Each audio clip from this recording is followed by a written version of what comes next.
warahmatullahi wabarakatuh. Nama saya Apoteker Nyayu Siti Aminah Lili Elfrida, Master of Pharmacy. Saya salah satu dosen farmasi di Universitas Pakuan Bogor. NIDN saya 0401117902. Saya mengambil berbagai macam mata kuliah di program studi farmasi, salah satunya adalah farmasi rumah sakit. Untuk mata kuliah farmasi rumah sakit untuk kelas CD itu untuk pertemuan sampai pertemuan ke-16 itu akan dihandle sama ibu ya. Jadi untuk kelas CD-nya. Nah, untuk materi kita dari pertemuan pertama sampai pertemuan 16 itu ibu akan jabarkan sedikit ya. Pertemuan yang pertama tentang ruang lingkup kerja farmasi di rumah sakit. Yang kedua, struktur organisasi farmasi rumah sakit. Untuk yang ketiga, kita akan belajar tentang sumber daya kefarmasian. Yang keempat, jaminan mutu pelayanan di rumah sakit ya. Yang kelima, formulir rumah sakit. Yang keenam itu instalasi sterilisasi atau CSST. Yang ketujuh, pengendalian infeksi. Baru kita akan melakukan UTS untuk yang pertemuan ke-8-nya. Oke, setelah UTS itu kita akan belajar tentang patient safety untuk pertemuan ke-9. Pertemuan ke-10 tentang penanganan limbah. Yang ke-11 pemilihan, perencanaan, penerimaan dan pengadaan kebutuhan farmasi. Untuk pertemuan ke-12 kita akan belajar tentang penyimpanan, apakah itu produk high alert, produk emergency, P3, narkotika dan psikotropika ya. Untuk yang pertemuan ke-13 itu kita akan belajar tentang distribusi perbekalan farmasi di rumah sakit. Itu di bagian rawat jalannya. Nah, untuk rawat inapnya kita akan belajar di pertemuan ke-14. Untuk yang pertemuan ke-15 kita akan belajar tentang administrasi dan pelayanan. Baru kita akan melakukan UAS di pertemuan ke-16-nya. Oke, paham ya untuk materi-materinya? Ada pertanyaan? Oke, kalau misalkan nggak ada pertanyaan, Ibu lanjutkan sebentar. Ibu jelasin sedikit tentang tujuan kita belajar farmasi rumah sakit. Harapan Ibu ketika anak Ibu belajar tentang farmasi rumah sakit, pembelajaran yang diharapkan adalah ada peningkatan mutu dalam kehidupan anak-anak ibu di masyarakat dan di negara ya. Jadi bagaimana anak ibu berperan aktif dalam menerapkan ilmu-ilmu yang ada di farmasi itu sesuai dengan bidang kerja kita masing-masing nanti di lapangan ya. Nah, yang kedua capaiannya adalah menerapkan teori, prinsip, metode, prosedur, dan aplikasi dari ilmu farmasi yang sudah anak-anak ibu bakal dapat selama kuliah farmasi rumah sakit ya. Selain itu, dengan belajar farmasi rumah sakit harapannya adalah anak ibu bisa menganalisis pengelolaan sediaan farmasi baik itu produk steril maupun non steril dan alat kesehatan. Jadi melalui proses perencanaan, pemilihan, pengadaan, penerimaan, penyimpanan, pendistribusian dan pemusnahan ya. Paham ya? Jadi harapan ibu capaian pembelajaran yang jadi tujuan ibu memberikan ilmu kepada mahasiswa adalah salah satunya yang tadi ibu sebutkan tadi ya. Oke. Jadi paham ya sampai sini. Jadi harapan ibu pada farmasi rumah sakit anak ibu bisa bertanggung jawab nanti di lapangan ketika besok sudah di bidangnya masing-masing ya, sesuai dengan background keilmuannya ya. Yang kedua bisa membangun kerjasama antar tim ya dalam peningkatan mutu farmasi melalui sumber daya kefarmasian. Yang ketiga, menerapkan teori, metode, prosedur dalam pembuatan formulir pelayanan farmasi. Mampu mengimplementasikan dalam pengendalian infeksi. Selain itu, bisa mengidentifikasi kesalahan-kesalahan yang terjadi di lapangan. Dan itu salah satu cara untuk mendukung patient safety ya. Mampu mengarahkan bagaimana menangani limbah, mengelola sediaan farmasi melalui proses perencanaan, pemilihan dan pengadaan ya. Jadi proses penyimpanannya bagaimana, proses pendistribusiannya bagaimana, dan sampai pada tahap proses pelaporan, administrasi dan pelaporan ya. Paham ya sampai sini? Jadi harapan ibu ke depannya anak ibu menguasai hal-hal yang berhubungan dengan rumah sakit tentunya. Assalamualaikum warahmatullahi wabarakatuh. Jadi hari ini kita masuk ke pertemuan yang ke-12. Jadi materi kita tentang penyimpanan obat high alert, ya, obat psikotropika sama obat emergensi, ya. Jadi ibu akan bahas sedikit tentang obat high alert ya sebelum kita lanjutkan ke diskusi kelompok, ya. Jadi obat high alert, ada yang tahu? Oke, jadi obat high alert adalah obat yang perlu kewaspadaan tinggi, terus yang mengharuskan kita untuk menentukan apakah itu obat high alert atau enggak. Ya, jadi kalau di rumah sakit itu obat high alert itu biasanya dikasih label warna kuning atau warna merah, ya. Dia tujuannya apa? Tujuannya adalah biar kita mengenali produk-produk yang high alert, jadi dari jauh itu kelihatan, ya. Nah, selain itu, kalau untuk obat high alert, jadi penyimpanannya itu di tempat-tempat khusus yang jauh dari jangkauan, ya. Jadi memang ada petugas-petugas yang membutuhkan pelatihan tertentu agar paham cara penyimpanannya, karena memang obat dengan kewaspadaan tinggi itu salah satunya seperti elektrolit pekat itu tidak boleh salah dalam penyimpanannya. Kategori obat itu ada macam ya. Yang pertama itu apa? Obat dengan efek samping yang serius, ya. Nah, obat dengan efek samping yang serius itu harus hati-hati betul penggunaannya. Karena apa? Biasanya obat yang efek samping serius itu biasanya dia memiliki indeks transmisi. Jadi kenapa dia dibilang indeks transmisi? Kalau misalkan nih, kalau di rumah sakit ada pasien itu dia dikasih obat dengan indeks terapi sempit, contohnya itu obat keras yang ada di rumah sakit, ya, obat dengan label keras itu obat dengan logo warna merah, etiket warna merah, itu biasanya itu kategorinya obat keras. Nah, ketika pasien itu dikasih obat keras itu dia otomatis harus sesuai instruksi pemakaian. Kalau misalkan nggak sesuai instruksi pemakaian, itu efeknya bisa fatal. Karena apa? Obat-obat dengan indeks terapi sempit seperti obat-obatan untuk pasien dengan penyakit jantung, penyakit konselnya kayak diabetes, hipertensi, itu harus diperhatikan betul instruksi pemakaiannya karena dia memiliki efek samping yang serius kalau salah dalam pemakaiannya. Itu yang pertama, itu masuk kategori obat yang mengharuskan kita untuk waspada, untuk meningkatkan kewaspadaan lebih tinggi, ya. Nah, yang kedua itu obat-obat yang kalau di instalasi farmasi rumah sakit itu obat-obat dengan nama yang sama dan ucapan yang hampir sama, ya.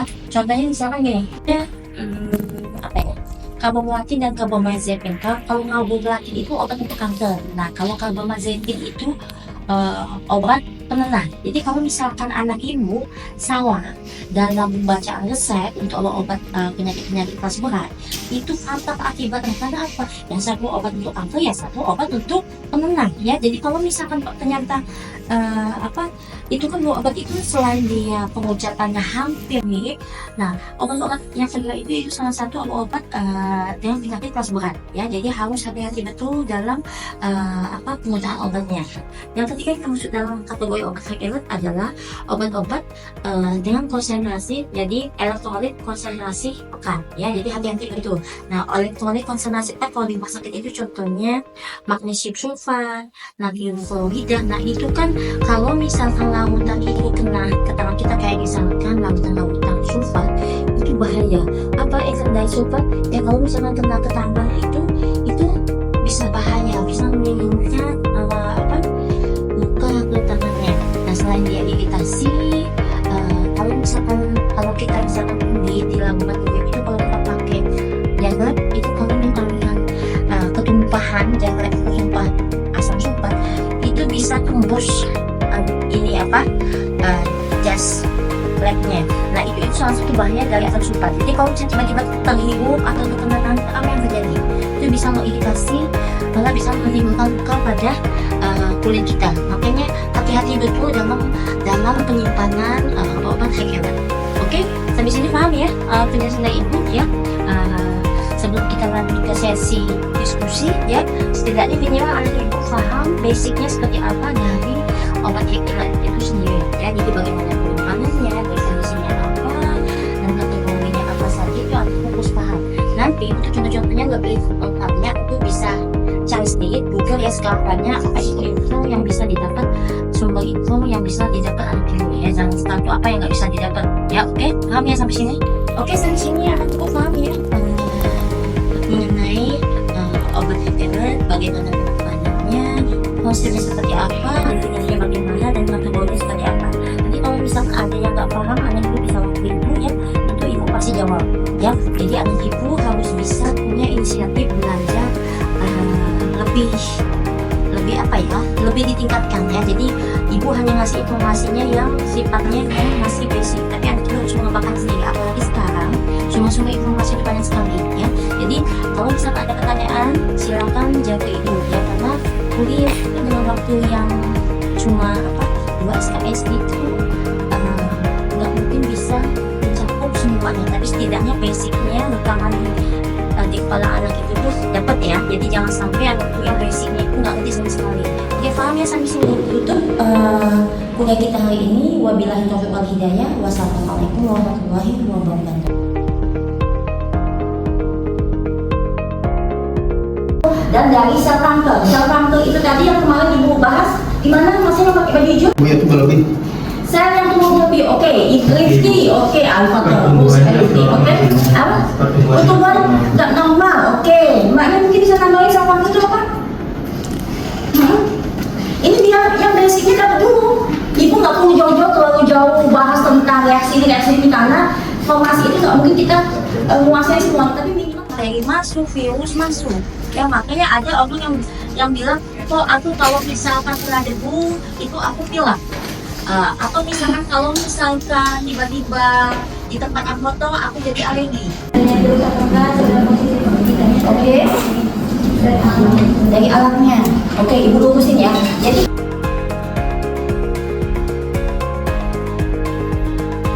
penyakitnya itu bisa berasal dari bakteri, virus, jamur, atau dari sel kanker. Sel kanker berarti sel kitanya sendiri, ya. Yang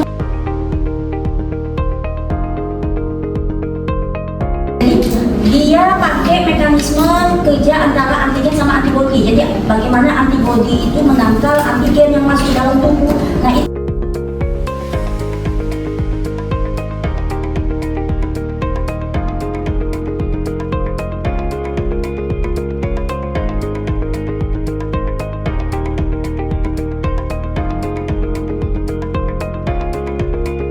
cairan serumnya itu ada nggak sumber penyakitnya, ada nggak virusnya, ada nggak bakterinya, ada nggak jamurnya. Ada terapi kanker, ya. Jadi hanya ngobatin penyakit kankernya aja.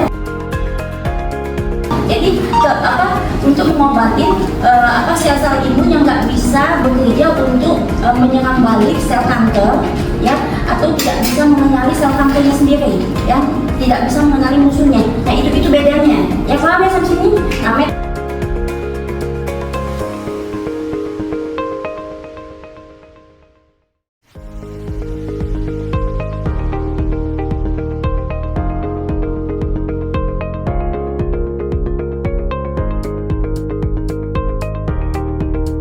virus, karena bakteri, karena jamur. Nah, itu bisa dipakai semua. Tinggal yang membedakannya adalah kalau misalkan dianya kalau kita mau pemeriksaan yang disebabkan karena jamur, berarti ada tes tambahan. Tes tambahannya itu tes aglutinasinya, tes pengumpulan dari kalau di praktikum itu kalau kita mau ngecek jamur, ada gumpalan pertumbuhan jamurnya. Masih ingat nggak? Belum ya, oke. Nah, itu jadi kalau kita untuk pemeriksaan jamurnya itu ada tes tambahannya. Jadi tes untuk ngecek pertumbuhan jamurnya, aglutinasi jamurnya. Nah, itu yang membedakan. Tapi kalau yang bakteri, yang membedakannya ada tes tambahannya, identifikasi bakterinya, sama sensitivitas dari yang disebabkan dari bakterinya. Alat yang digunakan untuk mendeteksi penyakit, ya. Cara pengobatan yang digunakan. Berdasarkan hasil diskusi kami tentang studi kasus LISA untuk mendeteksi HIV dan corona positif. ditambahkan antibodi kedua yang membawa enzim. Jadi nanti tuh bakal berbentuk tiga lapisan itu, yang lapisan pertama antibodi, lapisan kedua itu darah, lapisan ketiganya itu antibodi yang mengandung enzim. Setelah itu ditambah terus TMP yang ini bakal berubah warna. Banyak ATC-nya, maka semakin pekat warnanya, maka semakin banyak HCG-nya. Oke, ada tanya. Jadi bedanya apa? Kalau ibu nanya sama kamu ini bedanya apa? Tes sama pakai yang model tes paham yang desain itu. Itu kayak apa pakai paling sih guys. Oke, paham nggak? Oke, anggun.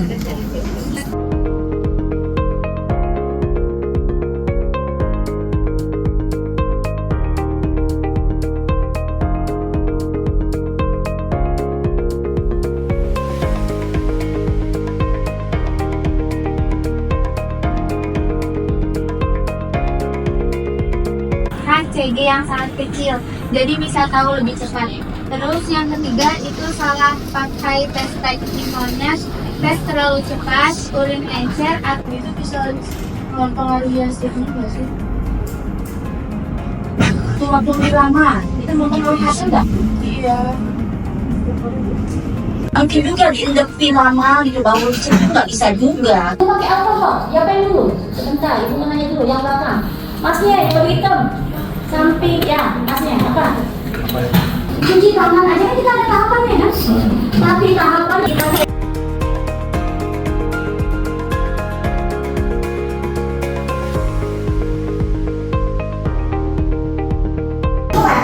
dia langsung ngambil darahnya, ada nggak HCG-nya? Kalau misalkan larutannya pekat, berarti dia hamil. Itu loh. Jadi makanya orang untuk memastikan dia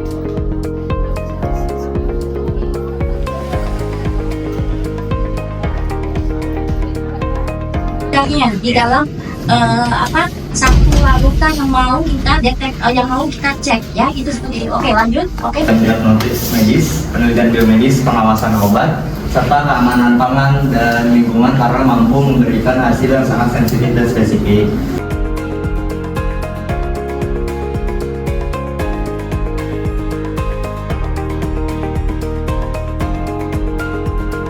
Nah, jadi biar kita tahu mana yang antigen sama antibody yang udah terikat, itu tuh ada labelnya, ada penandanya yang terikat pada antigen antibody. Nah, tandanya itu bisa berupa N. Itu juga antigennya nggak mengikat semua. Otomatis yang harusnya kita cek itu sesuai, malah jadi nggak sesuai karena nggak stabil. Harusnya kayak 1:1 gitu. Oke, ada temuan di laboratorium klinik. Yang pertama ada korban N601, yang kedua abuat Architek, yang ketiga yang ketiga Siemens Adia Cancer, yang keempat Beckman Folter. Oke, ada pertanyaan? kan antibody sama antigen itu harus berikatan. Itu ngambil yang murahnya, tapi kalau mahasiswa yang nakal gitu, dia ngambil yang murahnya kan untuk tes itu nggak ada ya. Nevia, nggak mau Nevia? Ada nggak sih pentingnya kombinasi dari keempat itu kayak makanan?